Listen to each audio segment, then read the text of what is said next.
I don't have ADHD. I know people who have ADHD and we get along, but I don't think that I have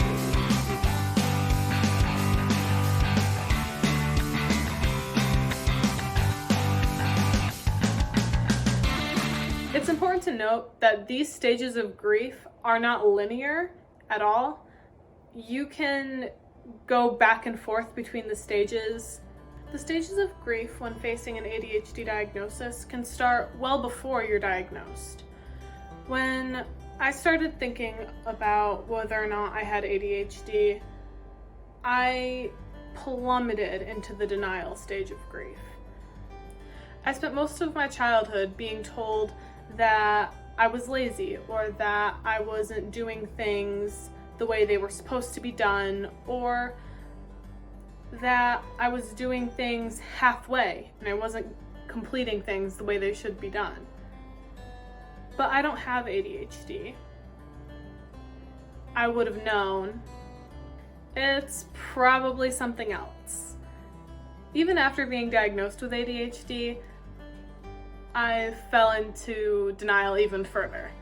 I kept telling myself, well, just because you're diagnosed doesn't mean that you actually have ADHD. People get diagnosed wrong all the time. I thought to myself, I don't have ADHD. I know people who have ADHD and we get along, but I don't think that I have ADHD. It is really easy to fall into negative thought patterns around your reality and how you've experienced life. I had to figure out what the next step was. And tucked into my denial was that second stage of grief, which is anger. I was angry that I went so many years struggling. I thought that it was my fault. I thought that I wasn't smart enough, or that I wasn't working hard enough, or that if I just tried harder that it would have been easier for me, or that I would have made better friends, or that I would have had better relationships. So all while denying that I had ADHD, even though I was being told that by people who specialize in ADHD, I was angry that I hadn't gotten diagnosed sooner. I was angry that I didn't have very many friends growing up, probably because I have ADHD. I was angry that I struggled so bad in school as I got older. And I was angry that I didn't get any accommodations. Then the bargaining sets in. That guilt, the shame, the insecurity. You start to ask those what if questions. What if I had those accommodations? What if I got diagnosed sooner? You start to bargain with whatever higher power you believe in. I will do anything you ask. I will go be a good person. I will work at a soup kitchen. Please just make my life easier. I'm questioning everything I know. You start to wonder, well, what's next? And so after you've denied it, and after you've been angry, and after you've said all of your what ifs, if onlys,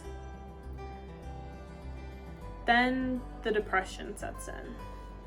For me, it was definitely a difficult experience, because I realized as I did more research, as I started therapy, as I started my ADHD medication, that life really is easier for people who don't have ADHD. If you actually had ADHD, you would have gotten diagnosed sooner, or someone would have seen the signs or noticed, and you would have gotten help. You would have figured out how to live in this society that seems to be against us all the time. But you didn't figure it out, and nobody noticed. Society works in a way that caters to the neurotypical mind. It led me a little bit further down that path of depression that I was already walking down before my diagnosis. Because living with ADHD is hard. You realize now that there are things that you could have done. There are things that could have made it a little bit easier. The fifth and final stage is acceptance. This is when you start to truly accept that you have ADHD and that the past is the past. And now all that's left is to move forward. Now that you know, you have an opportunity that many people never got. The opportunity to learn about ADHD and to adapt your life to better suit your brain. It can be difficult, but you aren't alone. Your diagnosis is valid regardless of what other people in your life or that you may encounter think about it.